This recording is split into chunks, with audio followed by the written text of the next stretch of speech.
ഇത്തവണ ഓണസദ്യ ഒരുക്കണമെങ്കിൽ പ്രയാസം ചില്ലറയുമല്ല. വിപണിയിൽ പച്ചക്കറികൾക്കൊക്കെ തീവിലയാണ്. ഓണവിപണിയിൽ പെട്ടെന്നുണ്ടായ വിലവർദ്ധനവിൽ സർക്കാരിനും ഒന്നും ചെയ്യാൻ കഴിഞ്ഞില്ല എന്നുള്ളതാണ് യാഥാർത്ഥ്യം. സവാള, ചെറിയുള്ളി എന്നിവയ്ക്കാണ് ഏറ്റവും അധികം വില വർദ്ധിച്ചിട്ടുള്ളത്. ഉള്ളിയുടെ വില 35-ൽ നിന്നും കുതിച്ച് 70-ലേക്ക് എത്തി. ഓണസദ്യക്ക് വിഭവമായി ഉപ്പേരി ഉണ്ടാക്കണമെങ്കിൽ നേന്ത്രപ്പഴം ലഭിക്കാൻ കിലോയ്ക്ക് 80 രൂപ വരെ നൽകണം. സാമ്പാറിൽ വെണ്ടയ്ക്ക വേണമെന്ന് നിർബന്ധമുള്ളവർക്ക് 1 കിലോയ്ക്ക് 80 രൂപ മുതൽ 100 രൂപ വരെ നൽകണം. കിഴങ്ങിനും തക്കാളിക്കും മുരിങ്ങയ്ക്കായ്ക്കും തീ പിടിച്ച വില തന്നെ. ഓണം എത്തിയിരിക്കുകയാണ്. അപ്പോൾ അതിൻ്റെ സാധനങ്ങൾ നമ്മൾ ചെറുതായിട്ട് സാധനങ്ങളൊക്കെ വാങ്ങിക്കൊണ്ടിരിക്കുക. വില കൂടിയതാണ് എല്ലാ സാധനങ്ങളും.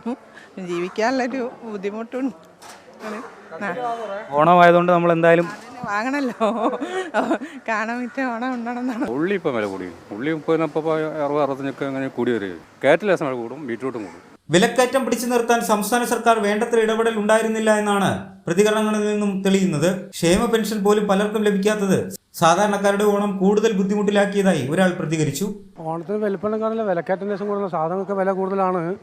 പിന്നെ ഒന്നാമത് പെൻഷൻ എല്ലാ സമയത്തും കൃത്യമായിട്ട് ജനങ്ങളുടെ കയ്യിൽ എത്തിയിട്ടില്ല. ആ ഒരു ചെറിയ പരാതി ഉണ്ട് എല്ലാ ആളുകൾക്കും. സാമ്പത്തികമായിട്ട് എല്ലാ ആളുകളും ഭയങ്കര ഞെരുക്കത്തിലാണ് ഇത്തവണത്തെ ഓണം. ഞാൻ മനസ്സിലാക്കുന്നത് പൊതുവേ സാധനങ്ങൾക്ക് പൊതുവേ വില കൂടുതലാണ്.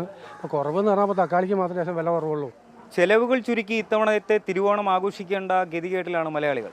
സർക്കാർ ഇടപെടൽ വിപണിയിൽ ഫലം കണ്ടില്ല എന്ന് തന്നെയാണ് ഈ സാധാരണക്കാരുടെ വാക്കുകളിൽ പ്രതിഫലിക്കുന്നത്. ക്യാമറമാൻ ശൈലേഷ് കല്ലായ്ക്കൊപ്പം P J Arun, Kairali news, Kozhikode.